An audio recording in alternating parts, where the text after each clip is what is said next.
नमस्कार दोस्तों, आज के वीडियो में हम जानेंगे कि आनुवंशिक विकार जेनेटिक डिसीज होता क्या है, किस प्रकार होता है, कैसे होता है, क्यों होता है, इसके क्या क्या उपाय हैं जिससे ट्रीटमेंट किया जा सकता है, इलाज किया जा सकता है। आइए शुरू से लेकर के लास्ट तक वीडियो ज़रूर देखिएगा ताकि आपको एक एक चीज़ें ज़रूर समझ में आ सके। तो चलिए दोस्तों वीडियो स्टार्ट करते हैं। और वीडियो स्टार्ट करने से पहले यदि हमारे चैनल में नए हैं तो लाइक सब्सक्राइब करना बिल्कुल ना भूलें। दोस्तों जानेंगे कि आनुवंशिक रोग होता क्या है, व्हाट इज़ जेनेटिक डिसीज। तो जैसा कि आपको पता है दोस्तों, किसी भी व्यक्ति का उसके शरीर का संरचनात्मक और कार्यात्मक रूप से ठीक से कार्य न कर पाना रोग कहलाता है। अब चलिए जानते हैं कि आखिर में रोग क्यों होता है। तो रोग मुख्यतः दो प्रकार का होता है, एक जन्मजात रोग होता है और दूसरा उपार्जित रोग होता है, जिनमें से जन्मजात रोग को ही आनुवंशिक रोग कहा जाता है। नाम से स्पष्ट है दोस्तों, ऐसे रोग जो जन्म से ही होते हैं उसे ही जन्मजात रोग कहा जाता है या आनुवंशिक रोग कहा जाता है। पर क्या कभी आपने सोचा है कि ये रोग क्यों होते होंगे?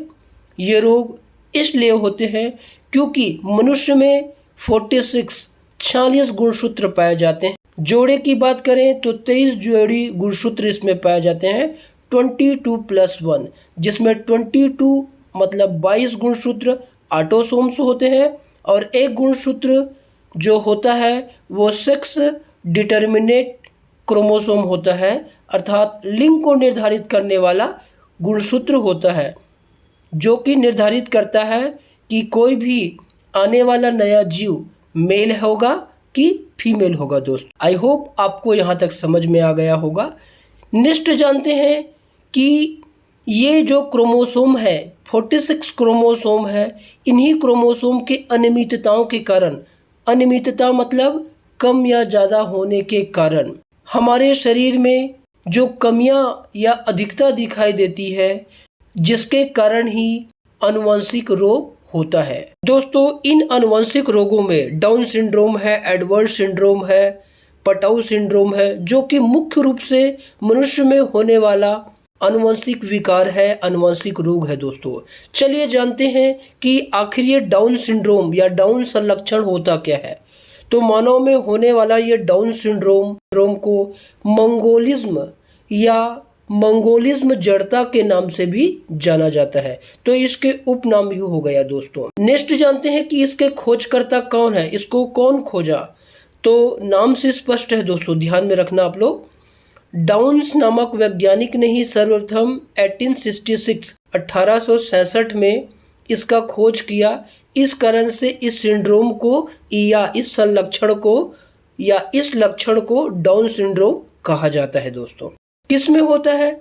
तो ये ज़्यादातर किस में होता है? फीमेल में इसके कैरेक्टर्स सिम्टम्स दिखाई देते हैं।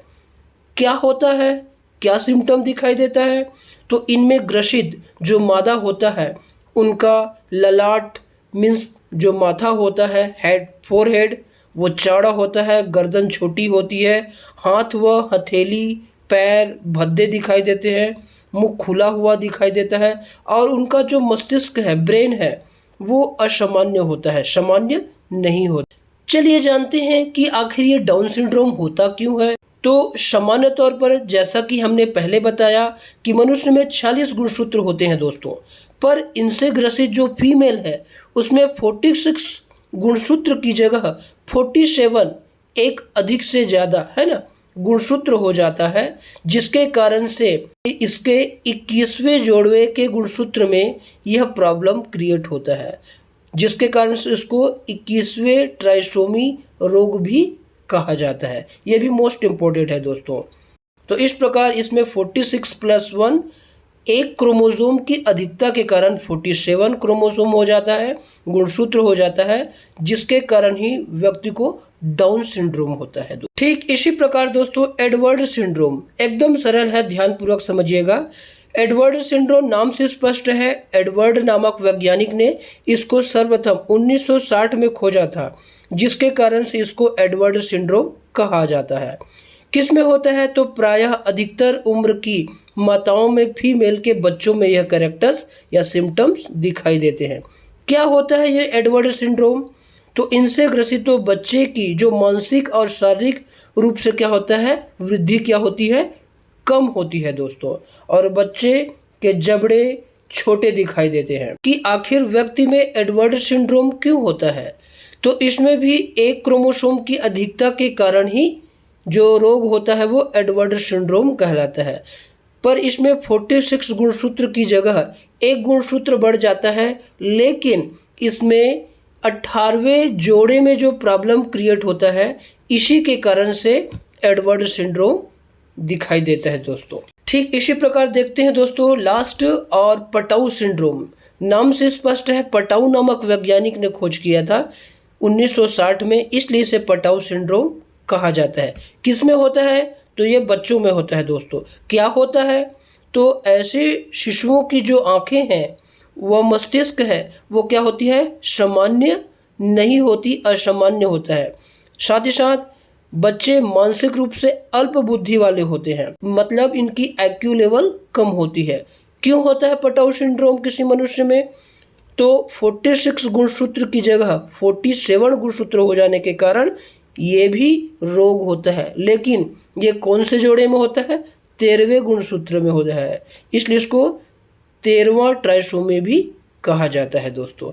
इस प्रकार आनुवंशिक विकास से रिलेटेड और बहुत सारे रोग हैं, जिनमें से हमने 3 को डिस्क्राइब किया है दोस्तों।